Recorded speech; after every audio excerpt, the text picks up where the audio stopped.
नमस्कार। देश और दुनिया की छोटी बड़ी महत्वपूर्ण खबरों के लिए जुड़े रहिए हमारे चैनल न्यूज़ आज से। और अगर आपको हमारा चैनल पसंद आए तो लाइक, शेयर और सब्सक्राइब ज़रूर करें। शुरुआत करते हैं आज की बड़ी खबर से। इस समय भारत में टोटल केसेस 14,352 रिकॉर्ड हुए हैं, जिसमें से जो डेथ्स हैं वो 486 बताई जा रही हैं। टोटल रिकवर्ड केसेस 2041 हो चुके हैं। वहीं वर्ल्ड में इस टाइम कोविड-19 के टोटल केसेस 22,50,689 हो चुके हैं। डेथ्स 1,54,256 रिकॉर्ड हुई हैं और टोटल रिकवर्ड केसेस 5,72,103 बताए जा रहे हैं। 6 राज्यों में 184 नए कोरोना संक्रमित मरीज। 1000 का आंकड़ा पार करने वाला गुजरात बना छठा राज्य। गुजरात में भी कोरोना मरीजों की संख्या 1000 के पार हो गई है। शुक्रवार को यहां 92 नए मामलों की पुष्टि हुई है। ये संख्या बढ़कर 1021 हो गई है। दिल्ली, तमिलनाडु, मध्य प्रदेश और राजस्थान में पहले ही कोरोना संक्रमितों की संख्या 1000 पार हो गई है, जबकि महाराष्ट्र में संख्या 3000 से अधिक हो चुकी है। प्रधान सचिव जयंती रवि ने बताया है कि 92 नए मामलों में से सर्वाधिक 45 केस अहमदाबाद में रिपोर्ट हुए हैं, जबकि सूरत में 14, वडोदरा में 9 केस सामने आए, जबकि 2 मरीजों ने दम तोड़ दिया। वडोदरा में 31 साल के एक युवक की मौत हो गई है। गुजरात में 38 लोग अब तक कोरोना की वजह से अपनी जान गंवा चुके हैं। वहीं 74 मरीज संक्रमण मुक्त हो चुके हैं। ओडिशा में बीते 48 घंटे में कोरोना का कोई मामला सामने नहीं आया है। इस अवधि में जांच के लिए भेजे गए नमूनों में से किसी में भी संक्रमण की पुष्टि नहीं हुई। राज्य में अब तक 60 मामले हैं, इसमें से एक ही व्यक्ति की मौत हुई है। यूपी के आगरा में शुक्रवार को 24 नए संक्रमित मिले हैं। इसके साथ ही जिले में कुल संख्या संक्रमितों की बढ़कर अब 196 हो गई है। इंदौर में 50 नए संक्रमित। एमपी के इंदौर में 17 अप्रैल को 50 लोगों में संक्रमण की पुष्टि हुई है। इसके साथ ही जिले में कुल संक्रमितों की संख्या बढ़कर 892 हो गई है। बिहार में 2 नए संक्रमित पाए गए हैं। एक पॉजिटिव मरीज के संपर्क में आने की वजह से दोनों में संक्रमण फैला। अन्य लोगों को भी खोजा जा रहा है। फिलहाल राज्य में कुल संक्रमितों की संख्या बढ़कर 85 हो गई है। हिमाचल प्रदेश में 2 नए संक्रमित मिले, जिसके बाद राज्य में कुल संक्रमितों की संख्या बढ़कर 38 हो गई है। दवा लेने के 6 दिन में ठीक होकर लौटे कोरोना के गंभीर मरीज, उम्मीद बढ़ी। महामारी से जूझ रहे दुनिया के देशों के लिए राहत की खबर है। अमेरिका की बायोटेक्नोलॉजी कंपनी गिलेड साइंसेज इंक में बनी एक दवा रेमडेसिविर से कोरोना के गंभीर रोगियों को 6 दिन में फ़ायदा हुआ है। यूनिवर्सिटी ऑफ शिकागो मेडिसिन में दवा पर शोध चल रहा है, जहां डॉक्टरों को बेहतर परिणाम दिखे हैं। इस दवा के असर को देख उसके शेयर में भी बृहस्पतिवार को 16% की तेजी दिखी। वैज्ञानिकों को उम्मीद है कि भविष्य में ये दवा कारगर होगी। यूनिवर्सिटी ऑफ शिकागो के संक्रामक रोग विभाग की डॉक्टर कैथलीन मुलानिन रेमडेसिविर का दवा का ट्रायल कर रही हैं। वे बताती हैं कि यूनिवर्सिटी ने ट्रायल के लिए कोरोना के संक्रमित 125 मरीजों का चयन किया था। दवा से 113 मरीज ठीक हो गए हैं। अधिकतर को अस्पताल से छुट्टी दे दी गई है और वे घर पर स्वस्थ हैं। गंभीर मरीज भी 6 दिन में ठीक होकर घर लौटे हैं। इस ट्रायल में शामिल केवल 3 मरीज ही हैं जिनको 10 दिन का इलाज दिया गया। अभी 2 का इलाज चल रहा है, कुछ की मौत भी हुई है। इबोला के संक्रमण में भी दवा का परीक्षण हुआ था। इसी के बाद कुछ जानवरों पर अध्ययन में पाया गया कि ये दवा सार्स व मर्स के साथ कोरोना के इलाज में भी इस्तेमाल हो सकती है। तमिलनाडु को चीन से मिला 24,000 रैपिड परीक्षण किट। पीसीआर के माध्यम से परीक्षण का परिणाम 5 घंटों में आता है, जबकि इस किट से 30 मिनट के अंदर परिणाम पता चल जाएगा। चेन्नई कोरोना वायरस के बढ़ते मामलों को गंभीरता से लेते हुए लगातार प्रयासों के बाद तमिलनाडु को चीन से शुक्रवार को 24,000 रैपिड परीक्षण किट प्राप्त हुए। लंबे समय के इंतजार के बाद ग्वांगझो के कस्टम ने भारत के लिए किट की मंजूरी दी। पहले प्रेषित माल के तहत गुरुवार को चीन से 3 लाख किट दिल्ली पहुंचे थे। दिल्ली से 24,000 किट चेन्नई भेजा गया।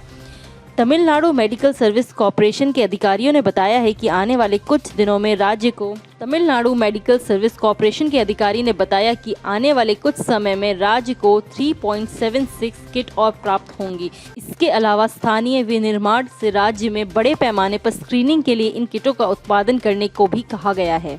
लॉकडाउन से प्रभावित गरीबों को इस तरह मदद करेगी भारतीय महिला हॉकी टीम।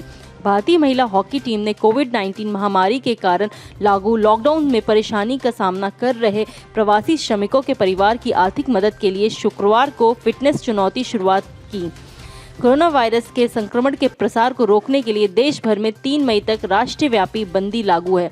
महिला हॉकी खिलाड़ियों ने देशव्यापी बंद के दौरान कम से कम 1000 परिवारों को खाना खिलाने के मकसद से जन भागीदारी के जरिए राहत कोष जुटाने का फैसला किया है।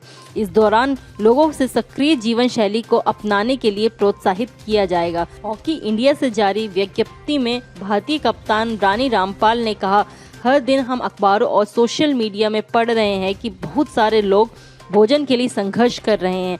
हमने एक टीम के रूप में इन लोगों को मदद करने के लिए कुछ करने का फैसला किया है। सीएम योगी आदित्यनाथ के स्पष्ट निर्देश, प्रदेश में कोई भूखा ना रहे।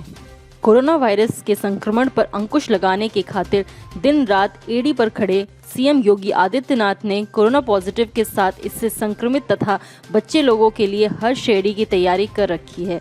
रोज अपनी कोर टीम के साथ बैठक करने वाले सीएम योगी आदित्यनाथ ने शुक्रवार की बैठक में स्पष्ट निर्देश दिया है कि प्रदेश में कहीं पर भी कोई भूखा ना रहे। वितरण प्रणाली को लगातार बेहतर करें, जिससे ग्रामीण के साथ शहरी क्षेत्र के लोग लॉकडाउन का सख्ती से पालन करें। उन्होंने बताया है कि प्रदेश में हॉटस्पॉट बस्तियों में 1648 door step delivery milk booth ने दूध वितरित किया। मुख्यमंत्री ने अधिकारियों को निर्देश किया है कि किसी के पास राशन कार्ड अथवा आधार कार्ड हो न हो, शहर का नागरिक हो अथवा गांव का, अगर वह ज़रूरतमंद है तो उसे राशन अवश्य मिले। उन्होंने घुमंतु लोगों तक को भी भोजन और राशन उपलब्ध कराने के निर्देश दिए हैं। कोरोना संकट के चलते बैंक नहीं करेंगे किसी लाभांश का भुगतान। रिजर्व बैंक ने शुक्रवार को बैंकों को राहत देते हुए कहा कि उन्होंने कोरोना वायरस महामारी की वजह से पेश आ रही वित्तीय कठिनाइयों के चलते लाभांश भुगतान से छूट दी जाती है। रिजर्व बैंक के गवर्नर शक्तिकांत दास ने वित्तीय क्षेत्र पर बढ़ रहे दबाव को कम करने की दिशा में कई घोषणाएं की। उन्होंने कहा है कि किसी कर्ज को फंसा कर्ज घोषित करने का 90 दिन का नियम बैंकों के मौजूदा कर्ज की किश्त वापसी पर लगाई रोक पर लागू नहीं होगा। उन्होंने कहा है कि कोविड-19 महामारी से पैदा हुए वित्तीय दबाव के हालात के मद्देनज़र बैंकों को राहत दी गई है। महंगाई के बारे में उन्होंने कहा है कि उपभोक्ता मुद्रास्फीति में मार्च में गिरावट आई है और इनमें आगे और गिरावट की उम्मीद है। कोरोना वायरस महामारी से पैदा हुई चुनौतियों के बीच महंगाई दर मौजूदा वित्त वर्ष की दूसरी छमाही में केंद्रीय बैंक के 4% के लक्ष्य से भी नीचे आ सकती है। दास ने कहा है कि आरबीआई कीमतों में गिरावट की स्थिति का फायदा उठाएगा और उधार लेने वालों तक इसका लाभ पहुंचाएगा। केंद्रीय बैंक ने रिवर्स रेपो दर में 0.25% कटौती कर उसे 3.75% कर दिया है। हालांकि रेपो दर में कोई बदलाव नहीं किया गया है, यह 4.5% पर स्थिर है। रिवर्स रेपो दर घटाने से बैंक अपनी नकदी को फौरी तौर पर रिजर्व बैंक के पास रखने को कम इच्छुक होंगे। इससे उनके पास नकदी की उपलब्धता बढ़ेगी। इससे बैंक अर्थव्यवस्था के उत्पादक क्षेत्रों को अधिक कर्ज देने को प्रोत्साहित होंगे। बैंकों के पास नकदी की कमी नहीं।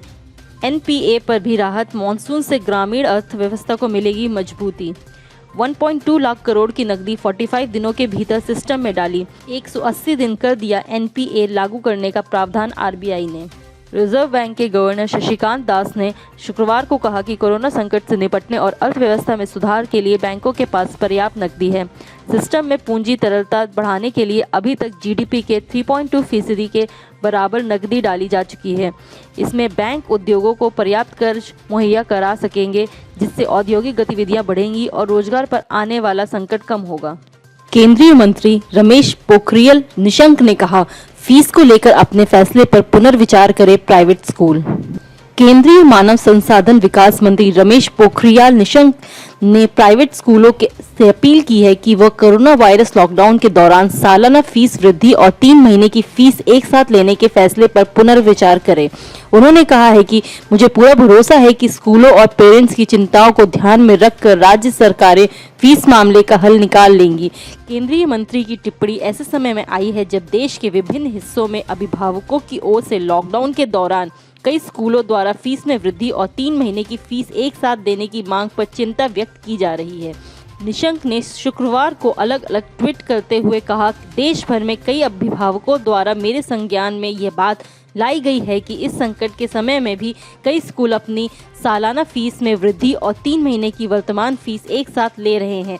इस वैश्विक आपदा के समय मेरा सभी स्कूल से निवेदन है कि सालाना स्कूल फीस वृद्धि और 3 महीने की फीस एक साथ न लेने पर सहानुभूतिपूर्वक विचार करें। मंत्रालय की कोविड-19 के लिए रोकथाम योजना के अनुसार कंटेनमेंट अभियान को उस जोन में जहां संक्रमण के अधिक मामले हैं, अंतिम मामला नेगेटिव आने की तिथि से 28 दिन तक माना जाता है। इसमें कहा गया है कि महामारी से निपटने के लिए सभी आवश्यक कदम उठाए जाएं और संक्रमण की चेन को तोड़ा जाए। इसमें कहा गया है कि जहां संक्रमण के अधिक मामले आए हैं, उनके लिए निगरानी का बंद होना एक अन्य क्षेत्र से भिन्न हो सकता है यदि इन क्षेत्रों के बीच कोई भौगोलिक निरंतरता नहीं हो। हालांकि गंभीर तीव्र श्वास संक्रमण और इन्फ्लुएंजा जैसी बीमारियों के लिए निगरानी जारी रहेगी। 3 दिन के बजाय अब 6.2 दिन में दोगुने हो रहे हैं कोरोना मामले। लॉकडाउन से घटा वायरस का प्रसार। देश में कोरोना वायरस के बढ़ते मामलों को देखते हुए केंद्र सरकार ने लॉकडाउन को 3 मई तक बढ़ा दिया है। स्वास्थ्य मंत्रालय ने बताया है कि पिछले 24 घंटे में कोरोना के 1007 नए मामले सामने आए हैं और 23 लोगों की मौत हुई है।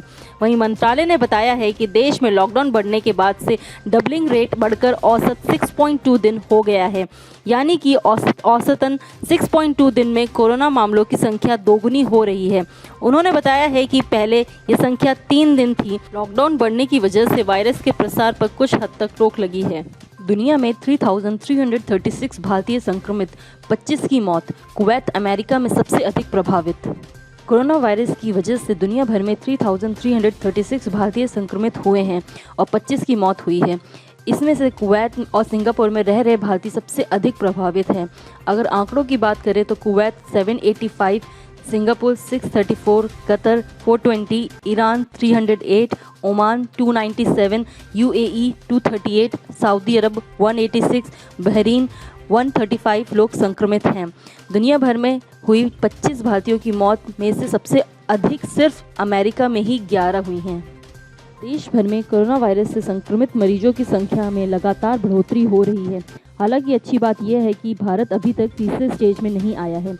वहीं केंद्रीय स्वास्थ्य और परिवार कल्याण मंत्रालय की ओर से जारी आंकड़ों के मुताबिक पिछले 24 घंटे में 1076 नए मामले सामने आए हैं और 32 लोगों की मौत हुई है। इसके बाद देश में कोरोना वायरस पॉजिटिव मामलों की कुल संख्या 13,835 हो गई है, जिसमें 11,616 सक्रिय हैं। 1,766 लोग स्वस्थ हो चुके हैं। यहाँ उन्हें अस्पताल से छुट्टी दे दी गई है और 452 लोगों की मौत हो चुकी है।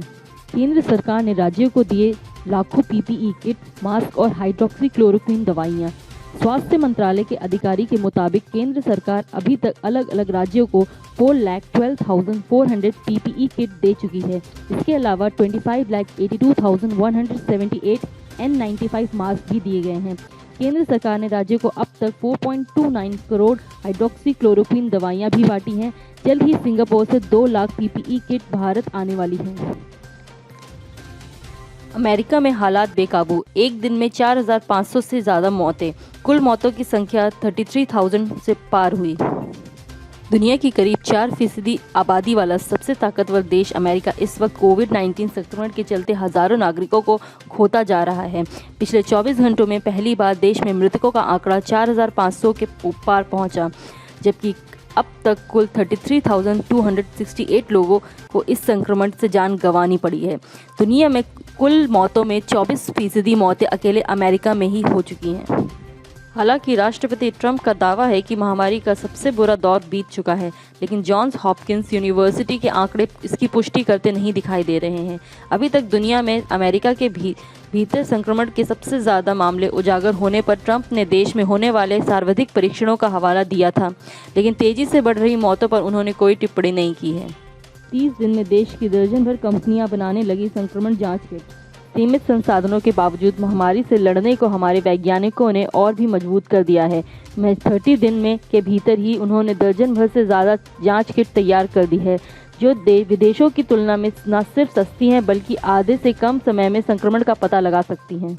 दिल्ली, महाराष्ट्र, तमिलनाडु और मध्य प्रदेश सहित देश के अलग अलग हिस्सों में इन स्वदेशी किट्स के जरिए मरीजों की पहचान और सर्विलांस दोनों ही काम शुरू हो चुके हैं। इतना ही नहीं, 20 से ज़्यादा स्वदेशी किट्स को मान्यता देने के लिए पुणे स्थित नेशनल इंस्टीट्यूट ऑफ वायरोलॉजी में लगातार ट्रायल जारी है। भारत में मार्च से पहले सप्ताह में वायरस संक्रमितों की संख्या बढ़ने पर वैज्ञानिकों की एक उच्च स्तरीय कमेटी गठित हुई। उन्होंने महज 2 दिन में ही कोरोना को लेकर हर संभव शोध के लिए अब सभी विकल्प आसान बना दिए, फिर चाहे वह संसाधन से जुड़ा हो या फिर आर्थिक सहायता हो। इसी का नतीजा रहा कि महीने भर में ही वैज्ञानिक जांच किट्स और पीपीई किट्स बनाने में जुट गए। अन्य वैज्ञानिकों ने वायरस की पहचान और इलाज का जिम्मा संभाला है। वर्ल्ड की अदर कंट्रीज़ में कोविड-19 के केसेस इस टाइम यूएसए में 7,10,021 रिकॉर्ड हुए हैं और डेथ्स 37,158 बताई जा रही हैं।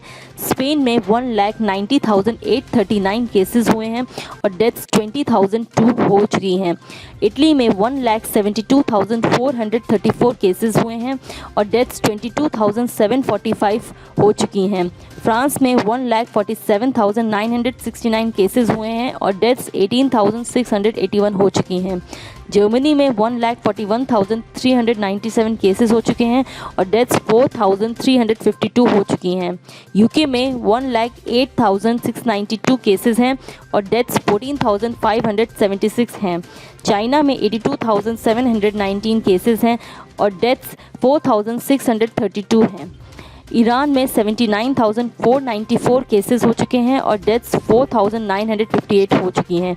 ब्राज़ील में 34,221 केसेस हो चुके हैं और डेथ्स 2,171 हुई हैं। रशिया में 32,008 केसेस हैं, 273 डेथ्स हैं। इजराइल में 12,982 केसेस हैं और डेथ्स 151 हो चुकी हैं।